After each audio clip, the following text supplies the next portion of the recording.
Hello, this is Jeffrey Fox again with the last lesson of the last unit of the physics use case. And this is just using this example to describe the differences between the Bayesian and frequency interpretation of probability, a very well-known subject for many, many years. In fact, this was already well understood when I first started working in these physics areas, whenever it was, 45 years ago. So, when we first started off talking about probability, and we produced these 40,000 different measurements of 25, and we said we had a Gaussian, and its mean was 25, and its error was around 5, we were talking about frequency, because we actually generated, well, this is actually 250, not 25, so it's a mean of 250 and an error of the square root of 250. And then we have this Gaussian, which fits the data quite well. It didn't fit it as well for 25 because 25 is not a big number.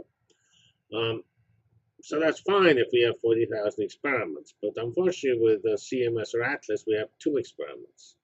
And not even the same experiment. They actually do 2 experiments, not for statistical reasons, but for bias reasons, to make certain that the observations are not an effect of the particular experimental setup.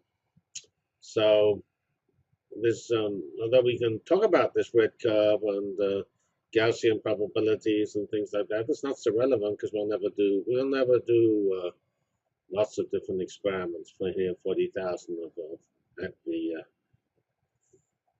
LHC. We don't have time to do that. But what happens? Well, they did the experiment once, and they didn't actually talk about the frequency, the number of times the experiment would actually detect the Higgs particle. They said CERN scientists believe they have found the Higgs particle. So this is very important. So this, of course, I just found this web page, and why I did, because belief is what probability is all about. At least that's the Bayesian view of probability. Namely, when you do this statistical analysis, you're not really talking about the frequency of the number of times you would have seen what you saw. You're asking whether your belief that there is a Higgs or not a Higgs or a supersymmetric particle or whatever you're looking for, you're talking about your belief. And so we really need to think about belief as well as frequency. Because all that counts is whether or not the Higgs is there, not the number of times, what the chance of us happening to see it in the particular experiment. That's interesting, but somewhat secondary as to whether or not Higgs is there. So we have frequencies, which are functions of parameters. And the very simple parameter is the yes-no parameter. The Higgs boson exists or it doesn't exist. Yes or no. That's a very simple measurement. Or we have, of course, we also study the continuous real number, the mass of the Higgs boson.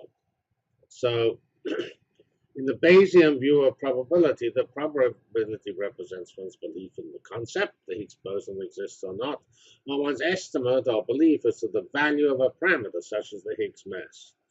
In the frequency view, the parameters are fixed, and given the Higgs boson mass, you can calculate the frequency that other experiments will count a certain number of events. Now, actually, as we'll see, these are essentially the same, mathematically very similar. But conceptually, they're pretty different because the frequency view is pretty artificial and uninteresting, whereas the Bayes view is critical. This is really what I want. I'm trying to actually establish whether or not the Higgs boson exists, and if it does exist, what its parameters are. So we do one experiment, or I say, in fact, 2, but that's 2 for a different reason.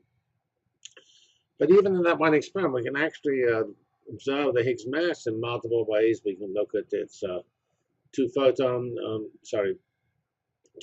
decay, which we did earlier, and this other one here is the four lepton decay, and the Bayesian view allows us to take these 2 observations of the Higgs mass in two independent, totally independent, because they're different final states. So Remember, each final state in physics is independent because every event is independent.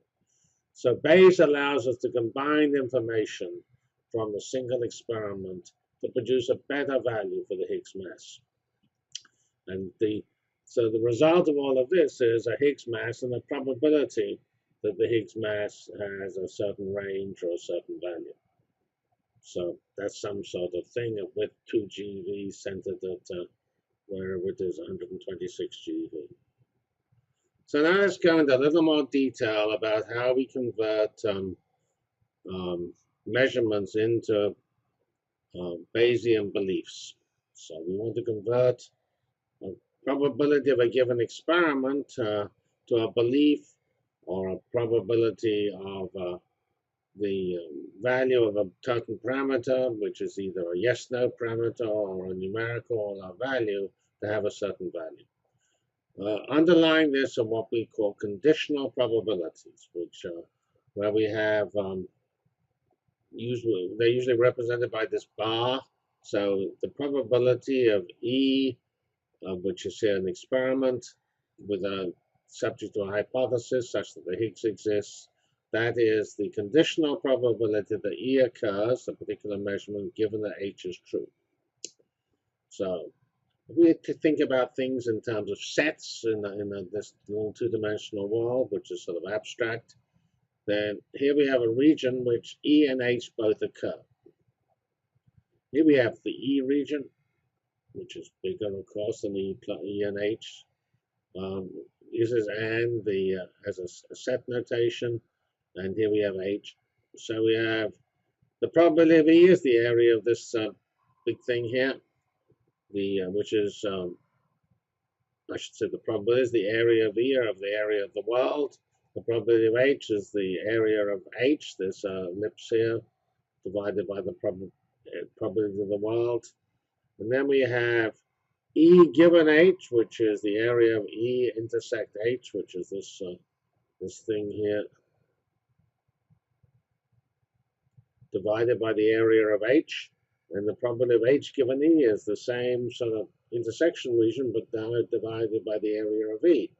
So if we take H conditional E divided by E conditional H, you will find it's the area of H divided by the area of E, because the area of the world cancels out, which is the probability of H divided by the probability of E.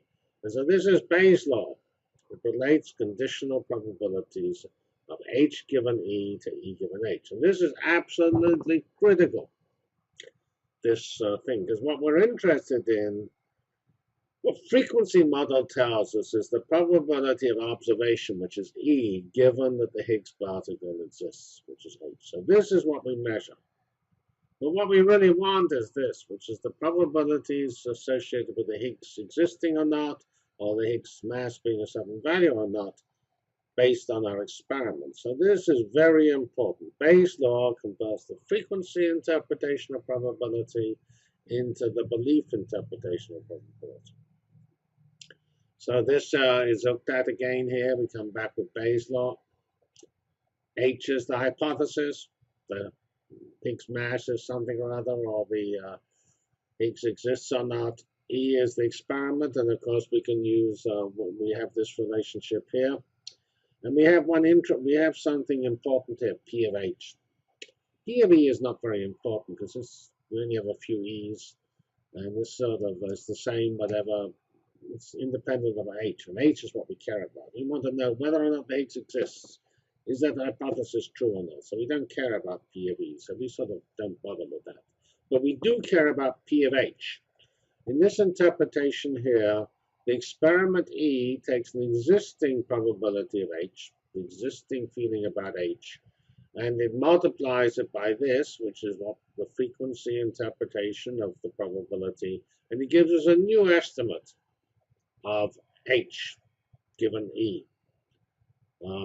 And this, actually, this thing here should be an actual bar. I will correct that in the slides that you actually download.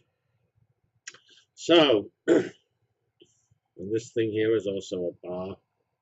So P of H is sometimes called the a priori value of the probability. And when you're coming in there with a non-biased fashion, you would say P of H, at least for the mass, is pretty uniform.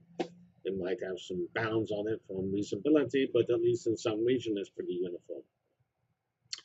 Then when I measure the two-photon decay of the Higgs, I get an actual, from this formula here, but from the two photons, I would actually get a probability distribution for the mass of the Higgs, which comes from the frequency interpretation, which is this nice Gaussian centered 126 with a width of 2. And then I come down to the 4-photon decay mode, or I take CMS, and then I come along to ATLAS. Then the a priori distribution is no longer constant. It's actually what I know already, and I already know something. So what you end up is, this law allows you to accumulate lots of measurements. And so you accumulate a final distribution of H, a belief of the mass value of the Higgs boson, which is the product of all your methods, which could be CMS, ATLAS, 2-photon in ATLAS, 4-lepton in ATLAS, and so on. And you just multiply these things together, as I mentioned. That's because we start off with P of H constant, so the original P of H is nothing. And then every time we do something, we pick up P of E given H as the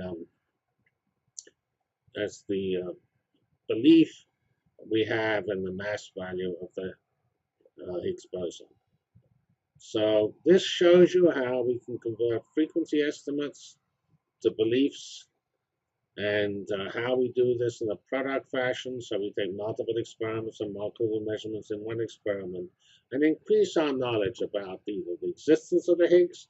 And if we observe the Higgs in 2 different decay modes, our belief in the Higgs existing increases. And that's what's expressed here. You multiply, your belief improves as you do more things. So this is all very reasonable, and it's intrinsic to everything we do in this field. So that's the end of physics. Have a great time, and we'll go on to some more complicated things. Actually, in this the next section is 51 different use cases, which actually includes this one use case. So there's 50 extra use cases which we'll study. Thank you very much. This is Jeffrey Fox signing off with the physics section and Unit 4 within that section. Thank you.